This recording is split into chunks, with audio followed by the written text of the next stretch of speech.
Bapak Ibu dan saudara semua, Shalom. Di dalam kasih dan kemurahan Tuhan menyapa Bapak Ibu saudara lagi. Sungguh bersyukur karena Tuhan mengasihi kita.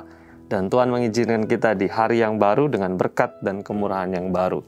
Izinkan saya mengajak Bapak Ibu dan saudara yang terkasih dalam Tuhan untuk bersama-sama lagi merenungkan firman Tuhan dengan tema yang sudah kita mulai beberapa hari yang lalu, yaitu bagaimana kita menghadapi situasi yang sulit. Ketika kita ada dalam situasi dilematis, problematis, apa yang harus kita lakukan?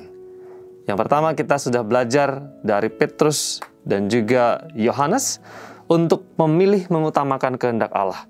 Di dalam keputusan-keputusan sulit, menjadikan kehendak Allah, kemuliaan Allah yang menjadi salah satu pertimbangan untuk memutuskan ketika kita dalam situasi yang sulit.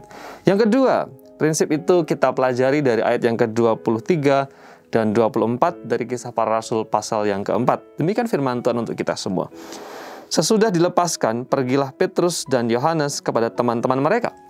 Lalu mereka menceritakan segala sesuatu yang dikatakan imam-imam kepala dan tua-tua kepada mereka. Ketika teman-teman mereka mendengar hal itu, berserulah mereka bersama-sama kepada Allah, katanya, "Ya Tuhan, Engkaulah yang menjadikan langit dan bumi, laut dan segala isinya." Dan seterusnya, Bapak Ibu nanti bisa membaca teks ini bagaimana mereka berdoa kepada Tuhan.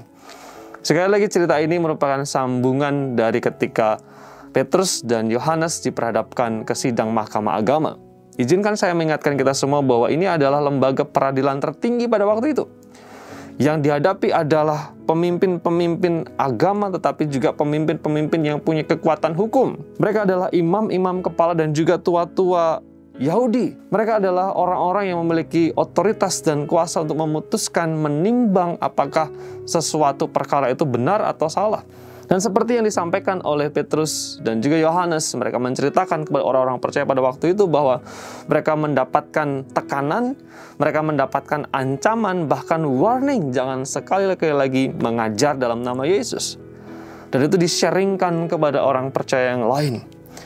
Yang menarik adalah respon dari orang-orang percaya yang lain yang bersama-sama dengan Petrus dan Yohanes pada waktu itu, ketika menghadapi situasi yang dilematis, ketika menghadapi situasi yang sulit, ketika mereka ada di dalam titik nadir iman mereka, maju di dalam iman atau berhenti, memproklamasikan Yesus atau mundur, mereka berjuang atau menyerah di dalam iman. Kalau mereka maju berarti tantangannya besar. Kalau mereka terus memproklamasikan Yesus berarti ancamannya adalah hukuman fisik, badani, penderitaan, dan penganiayaan. Dalam situasi itu, sekali lagi, mereka memilih untuk terus mengutamakan kehendak Allah. Dan yang kedua, seperti yang dikatakan di dalam teks yang kita baca tadi, mereka bersama-sama berseru. Dikatakan, berserulah mereka bersama-sama kepada Allah. Ini prinsip yang penting. Dalam situasi yang dilematis, di situasi yang problematis, di dalam persimpangan jalan, kita susah memutuskan. Tetapi prinsip yang kedua yang kita pelajari adalah di dalam situasi itu, mereka berseru kepada Allah. Mereka memohon, mereka mengangkat suara mereka. Mereka berseru dan meminta supaya Allah menolong mereka dalam situasi sulit. Pelajaran buat kita, ketika dalam situasi yang sulit, ketika dalam situasi yang sangat dilematis seperti makan buah simalakama, dalam persimpangan jalan dan kita sangat sulit memilih. Selain mari kita berpikir mana yang mengutamakan kehendak Allah, yang kedua adalah tentu kita perlu berseru kepada Allah. Mungkin prinsip ini adalah prinsip yang sering kita dengar, tetapi ini adalah kunci ketika kita menghadapi situasi yang sulit. Jangan tinggalkan doa, jangan tinggalkan seruan kita, permohonan kita kepada Allah. Karena dengan kita berseru memohon kepada Tuhan, yang pertama tentu akan ada kekuatan. Yang kedua tentu akan ada hikmat untuk kita memutuskan menghadapi situasi yang dilematis itu. Seperti orang-orang percaya pada waktu itu, ketika dalam situasi sulit mereka berseru kepada Allah.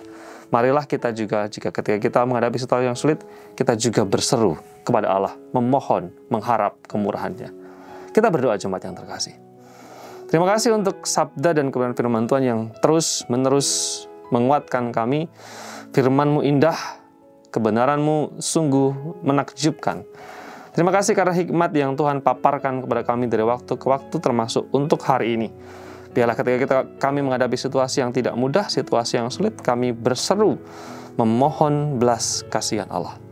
Sekiranya ada Bapak Ibu dan Saudara semua yang sedang dalam situasi yang dilematis, situasi yang sulit, biarlah kekuatan Tuhan atas mereka, dan mereka berseru mengandalkan Tuhan di dalam waktu-waktu ini. Di dalam nama Yesus, kemurahan-Mu dan anugerah-Mu atas kami semua. Amin.